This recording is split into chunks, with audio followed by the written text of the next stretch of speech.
Good morning friends, তোমরা সবাই কেমন আছো? আশা করি তোমরা সবাই ভালো আছো। আমিও ভালো আছি। সকাল সকাল এখানে দেখো, এখানে ঠাকুর পুজো হয়ে গেছে। আজকে মায়ে ঠাকুর পুজো দিয়েছেন, আর এদিকে ঠাকুর পুজো করার পর এখানে স্নান টান সেরে চলে গেলাম আজকে বর্দি ভাইয়ের বাড়িতে। বর্দি ভাইদের ঘরে বাড়িতে দেখো, এখানে মানসিক বিপত্তারিণী পুজো দেওয়া হয়েছে। অনেক দিনের মানতি পূজা এটা। এখানে ওরা মানত করেছিলেন বড় করে একটা বিপত্তারিণী পুজো দেবেন, সেই আজকে পূজাটা দেওয়া হয়েছে। আর আমি সেখানে গিয়ে আজ উপবাস ছিলাম। সবাই এখানে অঞ্জলি নিলাম।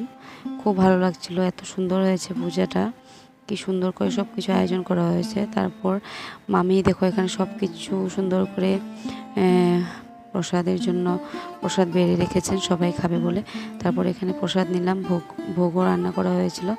সব কিছু খাওয়া দাওয়ার পর চলে গেলাম আমি কিছু কাজের জন্য একটু বাইরে। এখানে চলে গেলাম একটু ব্যাংকে। আর আজকে আমার দিনটা এভাবে আমি কাটিয়েছি। ওয়েদারটা আজকে খুব মানে বৃষ্টি দিন, কি বলবো। এইভাবে আজকে আমার দিনটা কাটালাম। তোমরা সবাই ভালো থেকো, সুস্থ থেকো এবং আমার পাশে থেকো। বাই।